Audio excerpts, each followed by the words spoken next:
For more on this story, we can bring in Anne Macey, Chief Executive of the Confrontations Europe think tank. Good afternoon. Thank you very much for joining us on the program today. Just how unprecedented is this move from Paris today?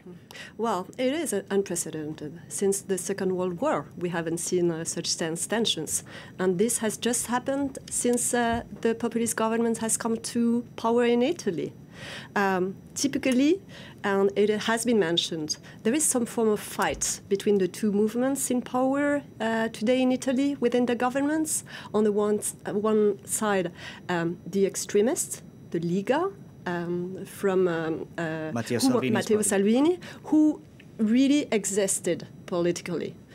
His fight is migration, the fight against migration. And Luigi Di Maio from the Five Star Movement, who is trying to exist by targeting Emmanuel Macron. It is one way of doing so. And we wouldn't expect that from another European governments. I mean, Italian people, French people are friends, and we do have lots of issues to solve in common. This happens also because there are European elections upcoming in May 26, and typically they tend to spur hatred because they want to win votes. Matteo Salvini from the Liga is trying to forge a coalition with Marine Le Pen from the Rassemblement National in France and forge a new political group at the European Parliament. Luigi Di Maio is also trying to maybe forge something with the Gilets jaunes list, if it does exist within the European Parliament. And so Emmanuel Macron is targeted as the enemy.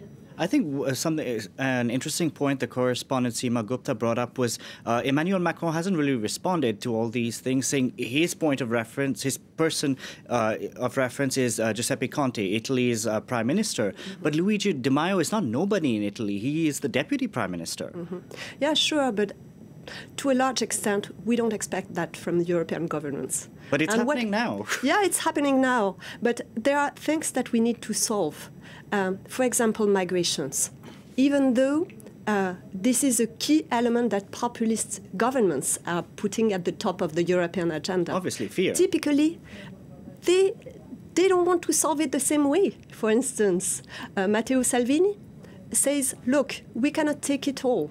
We cannot take all the refugees, for instance. We need to share. We need solidarity. And it's a lie. For instance, Viktor Orban, the Hungarian prime minister, is exactly doing the opposite, building a wall.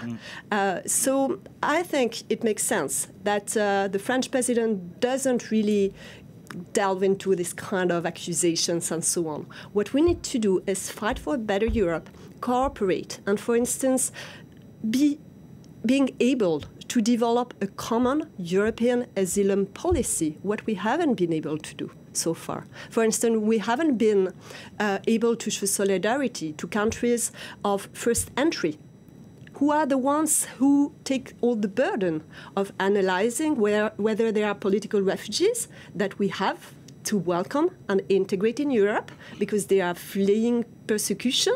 And we also need to cooperate to make sure that economic migrants that we cannot take, that are not allowed to stay in our soil, don't go from one country to the other. And we make sure that we take them back to their own country.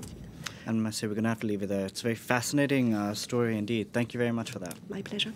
In other news, Britain's Prime Minister Theresa